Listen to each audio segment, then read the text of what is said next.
প্রতি বছরে নতুন করে মুমিন হৃদয়ে আসে দূর করতে কালো রমজানের আলো, রমজানের আলো, রমজানের আলো, রমজানের আলো, রমজানের আলো, রমজানের আলো, রমজানের আলো, রমজানের আলো, রমজানের আলো। আসসালামু আলাইকুম ওয়া রাহমাতুল্লাহি ওয়া বারাকাতুহু। দূরের ও কাছের, দেশের এবং প্রবাসের সুপ্রিয় দর্শক শ্রোতা, যে যেখানে বসে আমাদের পবিত্র রমজান মাসের মোহনা টেলিভিশনের প্রাত্যহিক আয়োজন এসাক ব্রাদার্স ইন্ডাস্ট্রিজ লিমিটেড রমজানের আলো অনুষ্ঠান দেখছেন, আপনাদেরকে স্বাগত জানাচ্ছি। আশা করি আপনারা ভালো আছেন, সুস্থ আছেন। রহমত, বরকত, মাগফিরাত লাভের এই পবিত্র মাহে রমজানে আজকে যেই বিষয়বস্তু নিয়ে আপনাদের সামনে উপস্থিত হয়েছি, রহমত লাভের মাস পবিত্র মাহে রমজান। আর এই গুরুত্বপূর্ণ বিষয়ে আলোচনা করার জন্য আজকের আমাদের অতিথি সারা বাংলাদেশে শেরে মিল্লত খ্যাত আল্লামা মুফতি ওবায়দুল হক নঈমী সাহেব আমাদের স্টুডিওতে উপস্থিত আছেন। আসসালামু আলাইকুম ওয়া রাহমাতুল্লাহি ওয়া বারাকাতুহু। দর্শক শ্রোতা, রাসূল করিম সাল্লাল্লাহু তাআলা আলাইহি ওয়াসাল্লাম এই মাসকে রহমতের মাস বলেছেন, অর্থাৎ আল্লাহর কাছ থেকে আল্লাহর বান্দা রহমত সবসময় তো অবারিত। তন্মধ্যে কিছু কিছু দিন, কিছু কিছু সময় এমন আছে যখন আল্লাহ পাক তার রহমতের অবারিত দরজা তার বান্দাদের জন্য খুলে দেন। রমজান মাস কিন্তু সেই সুবর্ণ মাস, সেই মোক্ষম সুযোগ আমাদের সামনে এনে দিয়েছে। কিভাবে আমরা আল্লাহর কাছ থেকে রহমত পেতে পারি, রহমত কাকে বলে, আমাদের কি কাজে আসে, আমাদের দৈনন্দিন জীবনে কি প্রয়োজন, সেই রহমত আল্লাহর পক্ষ থেকে, এই সকল বিষয় নিয়ে আমরা আজকে আলোচনা শুরু করব। প্রথমে রহমত কি, এই বিষয়ে আমি আমাদের সম্মানিত অতিথির কাছে যাচ্ছি। মোহতারাম, বিসমিল্লাহির রহমানির রহিম। শাহরু রমাদান আল্লাযী উনজিলা ফীহিল কুরআন হুদান লিন-নাস ওয়া বায়্যিনাতিন মিনাল হুদা ওয়াল ফুরকান। সাদাকাল্লাহু মাওলানাল আযীম ওয়া বাল্লাগানা রাসূলুহুন নবিয়ুল হাবিবুল করিম। আল্লাহ তাবারক ওয়া তাআলা ইরশাদ করতেছেন, শাহরু রমাদান, মাহে রমাদান কোন মাস? উনজিলা ফীহিল কুরআন, যে মাসে কোরআনুল করিম অবতীর্ণ হয়েছে। হুদান লিন-নাস, এই মাহে রমাদান মানব জাতির জন্য পথ প্রদর্শক। ওয়া বায়্যিনাতিন মিনাল হুদা, হেদায়েতের উজ্জ্বল দলিল। অতএব মাহে রমাদান রহমতের মাস, মাগফিরাতের মাস, নাজাতের মাস। এখানে বিষয় হচ্ছে কি রহমত কি এবং কেন এই রমাদানুল মুবারককে রহমতের মাস বলা হলো। রহমত আল্লাহ তাবারক ওয়া তাআলার পক্ষ থেকে মানুষের জন্য যে বিশেষ যে কল্যাণ, সে কল্যাণকে রহমত বলা হয়। বিশেষ করে হুজুর নবী করিম সাল্লাল্লাহু তাআলা আলাইহি ওয়াসাল্লাম রহমতের মূল। কারণ আল্লাহ তাবারক ওয়া তাআলা কোরআনুল কারীমে ইরশাদ করেন, আমা আরসালনাকা ইল্লা রাহমাতাল লিল আলামিন। আমার মেহবুব, আমি তোমাকে সমস্ত সৃষ্টির জন্য রহমত করে প্রেরণ করেছি। এই মাহে রমাদান চাঁদ, শাওয়ালের চাঁদ, এমনকি একটি চাঁদ বৎসরে বারবার উদয় হয়। হুজুর নবী করিম সাল্লাল্লাহু তাআলা আলাইহি ওয়াসাল্লাম শুভাগমন করার পূর্বেও এই 12টি চাঁদ ছিল, কিন্তু মাহে রমজান মুবারক ছিল, কিন্তু রহমত, মাগফিরাত, নাজাতের মাস ছিল না। সুতরাং আমরা রসুল করিম সাল্লাল্লাহু তাআলা আলাইহি ওয়াসাল্লামের সাদকায়, আল্লাহর নবীর ওসিলায় মাহে রমাদান পেয়েছি। তো এই কারণে মাহে রমাদান এটাকে হুজুর পাক সাল্লাল্লাহু তাআলা আলাইহি ওয়াসাল্লাম রহমতের মাস বলেছেন। আর বিশেষ করে হাদিসে পাকে রসুল পাক সাল্লাল্লাহু তাআলা আলাইহি ওয়াসাল্লাম ইরশাদ করেন, সৈয়দুশ শুহুরে শাহরু ও রমাদান, চাঁদ সমূহের মধ্যে মাহে রমাদানের চাঁদ সর্বশ্রেষ্ঠ চাঁদ। এই মাসটা সর্বশ্রেষ্ঠ মাস, সর্বশ্রেষ্ঠ মাস। শ্রেষ্ঠত্বর কয়েকটি কারণ, এই জন্য এটা রহমতের মাস। প্রথমত আল্লাহ তাবারক ওয়া তাআলা মাহে রমাদান মুবারকে শবে কদরের রজনীতে সর্বপ্রথম কোরআন কারীম নাযিল করেন। যেমন সূরা কদরের মধ্যে আছে, আল্লাহ তাবারক ওয়া তাআলা ইরশাদ করেন, ইন্না আনসালনাহু ফি লাইলাতুল কদর, আমি সম্মানিত রজনীতে কোরআন করিম নাজিল করেছি। অতএব এই একটি কারণ যে যেহেতু কোরআনুল করিম প্রথম থেকে শুরু করে শেষ পর্যন্ত রহমত ছাড়া আর কিছুই নয়, তো প্রথমত কোরআনুল করিম রহমতের মাস। আবার একটি রেওয়ায়েত আছে যে রসুল করিম সাল্লাল্লাহু তাআলা আলাইহি ওয়াসাল্লামের নূরে পাক হযরত সাইয়্যিদানা আব্দুল্লাহ রাদিয়াল্লাহু তাআলার পৃষ্ঠ থেকে আমেনা খাতুনের রহিম মুবারক রমজান মাসে এসেছিলেন। সেই জন্য এটা সেই রহমতের জন্য মাস। এই মাহে রমজানকে রহমতের মাস বলা হয়। আসলে মোহতারাম রহমতুল্লাহ আলমিনের উসিলায় রহমতের মাস রমজান পেয়েছি রমজান আমরা। পেয়েছি, রহমতুল্লাহ আলমীর রসুলায় কোরআন নাজিল হয়েছে। আমার নবী না হলে কোরআন রমজান মাসে নাজিল হতো না, এমনকি কোরআন পৃথিবীতে আসতো না। তাহলে কোরআন ও আল্লাহর রহমত এবং লাইলাতুল কদর আল্লাহর রহমত এবং রসুল করিমের সদকায় আমরা এই সমস্ত পেয়েছি। কোরআন পেয়েছি, লাইলাতুল কদর পেয়েছি, মাহে রমজান পেয়েছি। নতুবা রমজান চান আমার নবীর আবির্ভাবের পূর্বেও ছিল, কিন্তু রহমতের মাস ছিল না। মোহতারাম আমরা আবার ফিরে আসবো আপনার কাছে, বিশেষ করে রহমতুল্লাহ আলমিন এই বিষয়বস্তু নিয়ে আরেকটু শুনবো আমরা একটু পরে। আমাদের দর্শক শ্রোতা আমাদের জন্য অপেক্ষা করছেন। চলুন দুটি প্রশ্ন নিয়ে আসি। আপনার কাছে আমার একটি ছোট্ট প্রশ্ন, আল্লাহ রহমত লাভের জন্য কোনো নির্দিষ্ট দিন বা সময় আছে কি? জানালে খুশি হব। We know Almighty Allah is very pleased and very happy when the month of Ramadan comes in. Now my question is how happy, how pleased he was when our Prophet Hazrat Muhammad Mustafa sallallahu alaihi wasallam came in. Yes, it is real question. দর্শক শ্রোতা, আমরা প্রথম প্রশ্নটির জবাব ইতিমধ্যে আমাদের মোহতরম দিয়েছেন। আপনার প্রশ্ন ছিল যে সুনির্দিষ্ট কোনো সময় বা দিন আছে কিনা রহমত লাভের। অবশ্যই আছে। রমজান মাস, শবে কদরের রাত, শবে বরাতের রাত, শবে মেরাজের রাত, তারপরে রাসূল করিম সাল্লাল্লাহু আলাইহি ওয়াসাল্লাম শুভাগমন করেছেন যে দিন, সেই রাত, 2 ঈদের রাত, এই সবগুলোই বিশেষ বিশেষ এমন সময় যে সময় আল্লাহ পাক রব্বুল আলামিনের বিশেষ রহমত আল্লাহ পাক তার বান্দাদেরকে দান করেন। আমরা দ্বিতীয় প্রশ্নে যাচ্ছি মোহতারাম। দ্বিতীয় প্রশ্নটা হলো যে এই মাহে রমজান উপলক্ষে আল্লাহ পাক যে কুদরতি যে ব্যবস্থাপনা, আল্লাহ পাক খুশি যে আল্লাহর বান্দাদের রহমত দিচ্ছেন, রহমতের দরজা বাড়িত করে দিচ্ছেন। তো রহমত মাস এই মাহে রমজান আসলে যদি আল্লাহ পাক এত খুশি হন, রহমতুল্লাহ আলমিনের শুভাগমনে আল্লাহ পাক কত খুশি? Real question. খুব সুন্দর প্রশ্ন। আল্লাহ তাবারক ওয়া তাআলা কোরআন হাকিম ইরশাদ করেন, কুল বিফদলিল্লাহি ওয়া বিরহমাতিহি ফাবিযালিকা ফালইফরাহু হুয়া খায়রুম মিম্মা ইয়াজমাউন। আয় নবী, আপনি বলুন আল্লাহর রহমত, আল্লাহর ফজল পাওয়ার কারণে তারা যাতে আনন্দিত হয়, খুশি হয়। আল্লাহর রহমত, আল্লাহর ফজল বলতে রহমতের মূল রসুল পাক সাল্লাল্লাহু তাআলা সাল্লাম কিছুক্ষণ আগে আমি তেলাওয়াত করেছিলাম যে আমার সালনাকা ইল্লা রাহমাতাল লিল আলামিন, সমস্ত কিছুর রহমতের মূল রসুল পাক সাল্লাল্লাহু তাআলা আলাইহি ওয়াসাল্লাম। সুতরাং সে রহমত, সে ফজল পাওয়ার কারণে আল্লাহ তাবারক ওয়া তাআলা বিশ্বের সমস্ত মুসলমানকে নির্দেশ দিচ্ছেন যে তাদের উচিত তাদের জন্য অপরিহার্য আনন্দিত হওয়া, খুশি প্রকাশ করা। অতএব রহমতুল আলমীর বেলাদতে বা শাহাদত, অর্থাৎ আল্লাহর প্যারা নবীর আগমন যদি রবিউল আউয়াল শরীফের 12 তারিখ এই পৃথিবীতে না হতো, তাহলে আমরা রমজানও পাইতাম না, লাইলাতুল কদরও আমাদের নসিবে জুটত না, এমনকি আমরা পঞ্জাগানা নামাজ, কোরআনুল করিম এসব কিছু আমরা পাইতাম না।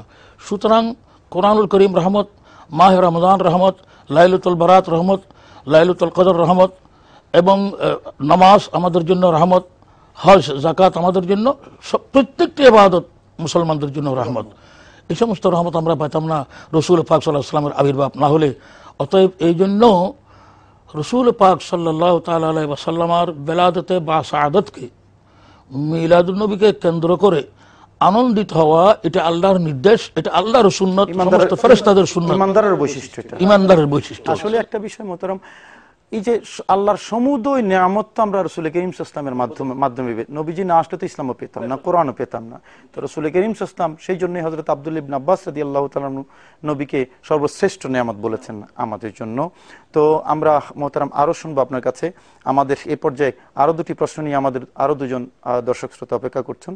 চলুন আমরা সেই 2টি প্রশ্ন নিয়ে আসি। আপনার কাছে আমার একটি ছোট্ট প্রশ্ন, রমজান মাসে এত অধিক পরিমাণে রহমতের কারণটা কি? হুজুর, আপনার কাছে একটা প্রশ্ন জানতে চাচ্ছি, রহমত লাভের জন্য একজন মুসলমানের কি কি উপায় অবলম্বন করা প্রয়োজন? হ্যাঁ, দুটি প্রশ্ন আমরা পেলাম মোহতারাম। প্রথম প্রশ্ন হলো, এই পবিত্র রমজান মাসে রহমতের আধিক্য, অধিক রহমত বেড়ে যায়, তার পেছনে কারণ কি? প্রথম প্রশ্ন। আর দ্বিতীয় প্রশ্ন, আল্লাহর রহমত লাভে একজন মুসলমানের কি কি করণীয়, খুব সংক্ষেপে। মাহে রমজানের আধিক্যের কারণ হলো, আমি উল্লেখ করেছিলাম কিছুক্ষণ আগে, যেহেতু মাহে রমজানকে রসুল পাক সাল্লাল্লাহু আলাইহি ওয়াসাল্লাম সৈয়দুশ শুহুর, সমস্ত মাসসমূহের মধ্যে, চন্দ্র মাসসমূহের মধ্যে শ্রেষ্ঠ মাস উল্লেখ করেছেন। বিশেষ করে অধিকতর রহমত পাওয়ার কারণ, প্রথমত রসুল পাক সাল্লাল্লাহু আলাইহি ওয়াসাল্লাম ইরশাদ করেন হাদিসে পাকে, সমস্ত চন্দ্র মাসসমূহের মধ্যে মাহে রমজান সর্বশ্রেষ্ঠ।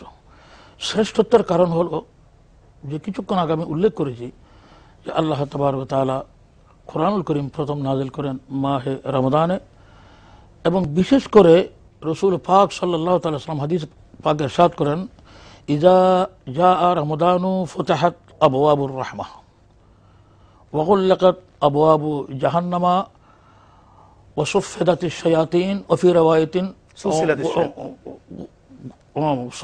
শায়াতিন ওয়া ফি রাওয়ায়াতিন সুফিদাতিশ শায়াতিন। মাহে রমজান মুবারকের যখন আগমন হয়, রহমতের দরওয়াজা সমূহ মুক্ত হয়ে যায়।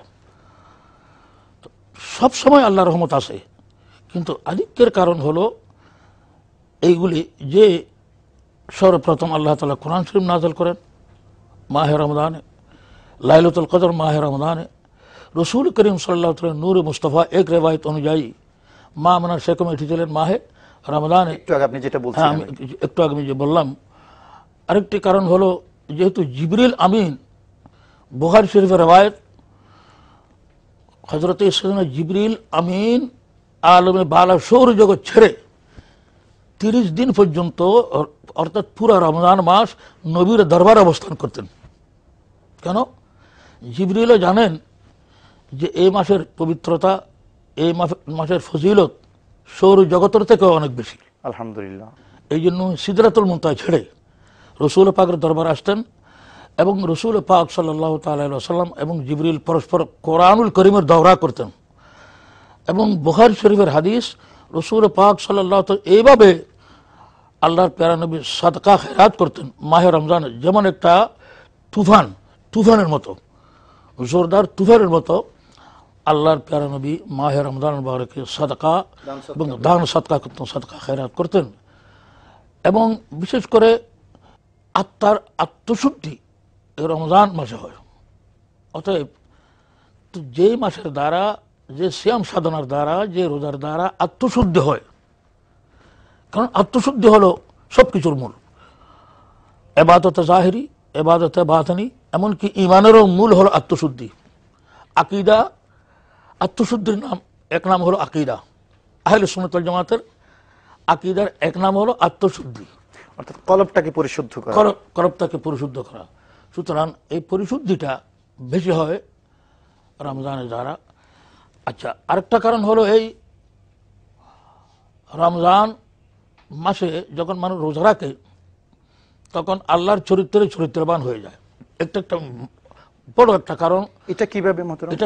এটা হাদিস পাকে রসুল পাক সাল্লাল্লাহু আলাইহি ওয়াসাল্লাম ইরশাদ করেন, তাখাল্লাকু বিআখলাকিল্লাহ, তোমরা আল্লাহর চরিত্র অবলম্বন করো। তো যেহেতু আল্লাহর চরিত্র অবলম্বন করা মানুষের সাধ্যাতীত, মানুষের কাছে সেই শক্তি নাই, অন্তত এক মাস যখন আমরা পানাহার ত্যাগ করি আত্মশুদ্ধির জন্য, নামাজে তারাবি আদায় করি এবং গুনাহ ত্যাগ করি, পাপ থেকে যখন আমরা মুক্ত রাখি, নিজের হাত, নিজের মুখ, নিজের চক্ষু, নিজের কর্ণ সব কিছুকে যখন আমরা মুক্ত রাখি, তখন অন্তত কিছুক্ষণের জন্য হলো আল্লাহর চরিত্রে আমি গ্রহণ করলাম। আল্লাহ পানাহার করেন না, সেই হিসাবে আল্লাহ ঘুমায় না। এই জন্য রসুল পাক সাল্লাল্লাহু তাআলা তথা সাহাবায়ে কেরাম মাহে রমজানের মধ্যে তারা ঘুমাইতেন না, সারা রাত জাগ্রত থাকতেন, ইবাদত করতেন, যেটাকে কিয়ামুল লাইল বলা হয়। তো এই সমস্ত কাজ, নিদ্রা না যাওয়া, আল্লাহ এবং রসুলের সন্তুষ্টির জন্য এবং পানাহার ত্যাগ করা, এটা আল্লাহর চরিত্র। মোহতারাম, আপনি একটু আগে বলছিলেন কোরআনে কারীমের দৌরা করতেন রুহুল আমিন, হযরত জিবরাইল আমিন, এটা কি রকমের, কিভাবে করতেন? কোরআন শরীফের দৌরা মাহে রমজানে কিছুক্ষণ রসুল পাক তেলাওয়াত করতেন, জিবরাইল আমিন শুনতেন, এবং জিবরাইল আমিন তেলাওয়াত করতেন, রসুল করিম সাল্লাল্লাহু তাআলা সাল্লাম শুনতেন। দুইজন একসাথে তেলাওয়াত করতেন? দুজন একসাথে, একজন শুনতেন, একজন তেলাওয়াত করতেন, আবার একজন তেলাওয়াত করতেন, আবার একজন শুনতেন। এটাকে কোরআনের দৌরা বলা হয়। তো একসাথে কোরআন শরীফ উভয় তেলাওয়াত করতেন না। আমার এখানে একটু কিউরিওসিটি জাগছে আপনার কাছ থেকে, সবসময় তো আপনাকে পাই না, একটু জানার জন্য আমাদের দর্শক শ্রোতাদের জন্য, যে এই রেফারেন্স থেকে আমরা যেটা বুঝলাম, রাসূল করিম সাল্লাল্লাহু আলাইহি ওয়াসাল্লাম যখন পড়তেন জিবরাইল আমিন তখন শুনতেন নীরব থেকে, আবার জিবরাইল আমিন যখন পড়তেন রাসূল করিম সাল্লাল্লাহু আলাইহি ওয়াসাল্লাম থেকে শুনতেন।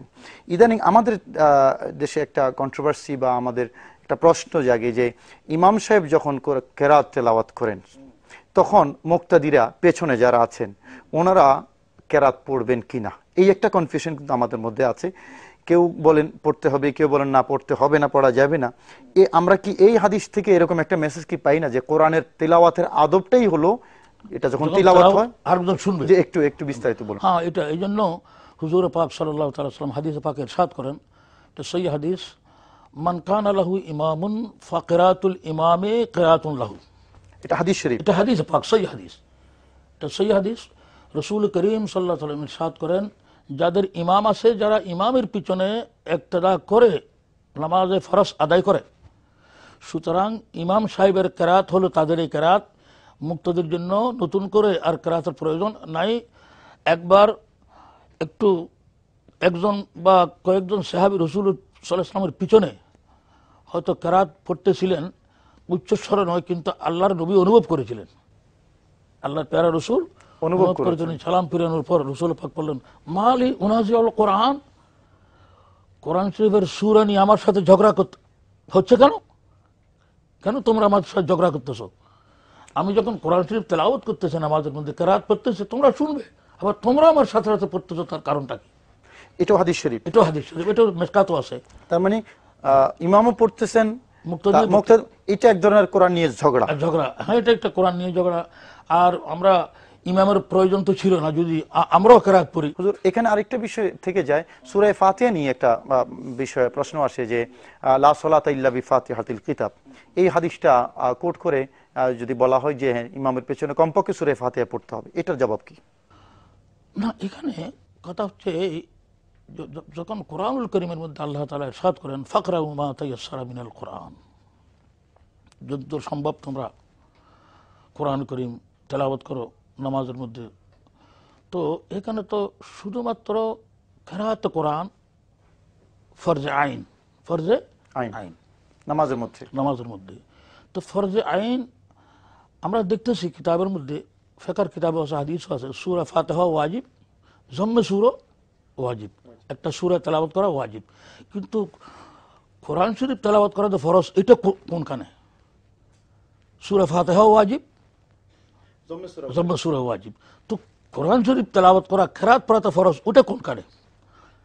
তো মুক্তিদিরা যদি সূরা ফাতিহা পড়ে, এমনও হইতে পারে ইমাম সাহেব হয়তো জম্মু সূরা পাঠ করে নেই, ভুল করে হয়তো চলে গেছে রুকুতে, কিন্তু নফসে কোরআন, মুতলাকে কোরআন যেটা ফরজ ছিল, ওটা সূরা ফাতিহার মধ্যে কি হয়ে গেছে, আদায় হয়ে গেছে। তখন তো সূরা ফাতিহা, তো ফাতিহা থাকবে না, এটা কোরআন শরীফের কেরাত হয়ে যাবে। তাহলে ওখানে প্রশ্ন হবে এই যে ইমাম সাহেব কেরাত পড়ে নাই, আর মুক্তদি সাহেব কি করলেন, কেরাত পড়লেন, এখন মুক্তদি ইমাম হয়ে গেল আর ইমাম সাহেব মুক্তদি হয়ে গেল। তার মানে আপনি বলতে চাচ্ছেন যে মানে ইমাম সাহেব সূরা ফাতিহা সহ সূরা ইমাম সাহেবও পড়বেন, মুক্তাদি নীরব থাকবেন।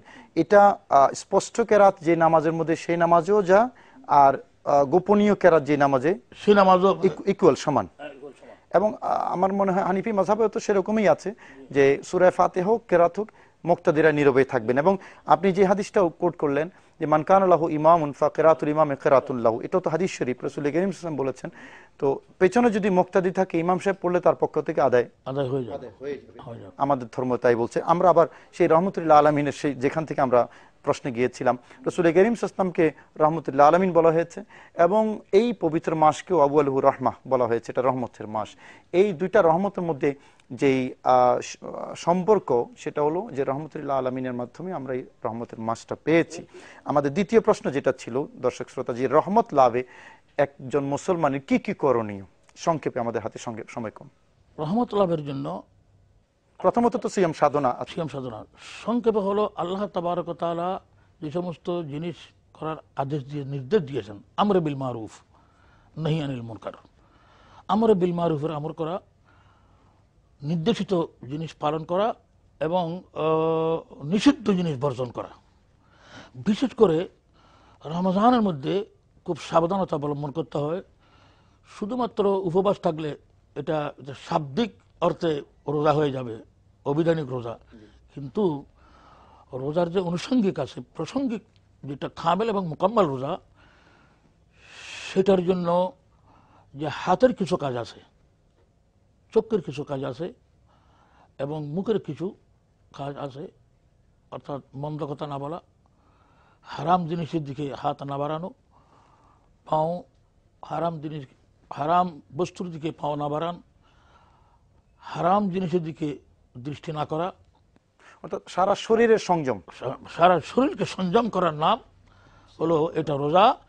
এবং এই সংযম যাদের কাছে থাকবে রোজা কামেল এবং মোকাম্মল হবে এবং নিশ্চয় সে বিশেষ রহমতের ভাগী হবে। আল্লাহ তাআলা তার বিশেষ রহমত নাযিল করবেন। হুজুর পাক সাল্লাল্লাহু তাআলা আলাইহি ওয়াসাল্লাম হাদিস পাকে ইরশাদ করেন, মান সামা রমাদানা ঈমানান ওয়া ইহতিসাবা গুফিরা লাহু মা তাকাদ্দামা মিন যামবিহি, আমান কামা রমাদানা ঈমানান ওয়া ইহতিসাবা গুফিরা লাহু মা তাকাদ্দামা মিন যামবিহি, আমান কামা লাইলাতুল কদর ঈমানান ওয়া ইহতিসাবা গুফিরা লাহু মা তাকাদ্দামা মিন যামবিহি। আল্লাহর প্যারা হাবিব ইরশাদ করেন, যারা সওয়াবের নিয়তে ঈমান সহকারে মাহে রমজান মুবারকে নফল ইবাদত করবে এবং লাইলাতুল কদর রজনীতে যারা ইবাদত বন্দেগীতে রত হবে, তাদের অতীতের গুনাহ আল্লাহ ক্ষমা করে দিবেন। এখানে লাইলাতুল কদর বলতে সম্মানিত রজনী, এটাও একটা রহমত পাওয়ার একটা উপায়। জি মোহতারাম, অনেক গুরুত্বপূর্ণ কথা আমরা ইতিমধ্যে শুনেছি। দর্শক শ্রোতা, আসলে রহমতুল্লাহ আলমিনের উসিলে আমরা রহমতের মাস, এই পবিত্র রমজান মাস পেয়েছি 30 দিন সিয়াম সাধনার জন্য। তো এই যে 30 দিনের সিয়াম সাধনার মাধ্যমে আমরা যদি সঠিকভাবে আমাদের সংযমটা প্রদর্শন করতে পারি, তাহলে নিশ্চিতভাবে আল্লাহ পাক রব্বুল আলামিন ওয়াদা দিয়েছেন যে ফতিহাত আবু আবু রহমা, আমাদের জন্য রহমতের দরজা অবারিত করে দেবেন। এবং যেখান থেকে মানুষ গুনাহ করে সেই সোর্সটা কিন্তু আল্লাহ পাক বন্ধ করে দিয়েছেন। ও সুলসিলাত মারাদাতুশ শায়াতিন, শয়তানকে বন্দী করে ফেলেছেন। তো এই যে সুযোগটা আল্লাহ পাক আমাদেরকে করে দিয়েছেন, সেই সুযোগটা কিন্তু আমাদের কাজে লাগাতে হবে। আর দর্শক শ্রোতা যারা প্রশ্ন করলেন যে রহমত লাভের উপায় কি, আসলে এটা তো রহমতের মাস, পুরো মাসটাই রহমত, দিন এবং রাত, দিন এবং রাত, রাতের বেলা কিয়ামুল লাইল আর দিনের বেলা সিয়াম সাধনা। একজন মানুষ যখন এই দুটা যখন একসাথে করে, রাত্রে 20 রাকাত তারাবি দিনের বেলা রোজা রেখে যেই বান্দা আদায় করে, সেই বান্দার এই দৃশ্যটা নিয়ে আল্লাহ পাক রব্বুল আলামিন তার ফেরেশতাদের কাছে একটা গৌরব করেন যে দেখো আমার বান্দাকে, দেখো সারাদিন উপবাস ছিল আর এই রাতের বেলা 30 দিন আমার সন্তুষ্টির জন্য তারাবির নামাজ আদায় করছে। এরপরে সেহরির সময় উঠে যারা সৌভাগ্যবান ব্যক্তি তারা আবার তাহাজ্জুদের নামাজ আদায় করেন। পুরো এবাদতের মাস কিন্তু এই রমজান মাস, এবং এটাকে যদি সঠিকভাবে আমরা রিসিভ করতে পারি, বাস্তবায়ন করতে পারি, তাহলে কিন্তু আল্লাহর পক্ষ থেকে নিশ্চিতভাবে আমরা রহমত লাভ করব। সেই প্রত্যাশা, এটাই আমাদের আশা। আল্লাহ পাক আমাদেরকে রহমত দান করুন। বলতে বলতে আমরা একেবারে অনুষ্ঠানের শেষ পর্যায়ে এসে গেছি। দর্শক শ্রোতা, আজকে যে মহতারাম আমাদের কাছে এসেছেন, গুরুত্বপূর্ণ কথা আমাদেরকে শুনলেন। আশা করি আমাদের এই জাগতিক জীবনে, আমাদের চলার পথে এগুলো আমাদের কাজে আসবে। আজকে যারা আমাদেরকে সঙ্গ দিয়েছেন, আমাদের সাথে থেকেছেন, আমাদের প্রোগ্রাম দেখেছেন, আপনাদেরকে ধন্যবাদ জানাচ্ছি। আগামীকাল একই সময় একই চ্যানেল দেখা হবে। ততক্ষণ আপনারা ভালো থাকুন, সুস্থ থাকুন। আজ এ পর্যন্তই। আসসালামু আলাইকুম ওয়া রাহমাতুল্লাহি ওয়া বারাকাতুহু। প্রতি বছরে নতুন করে মুমিন হৃদয়ে আসে দূর করতে কালো রমজানের আলো, রমজানের আলো, রমজানের আলো, রমজানের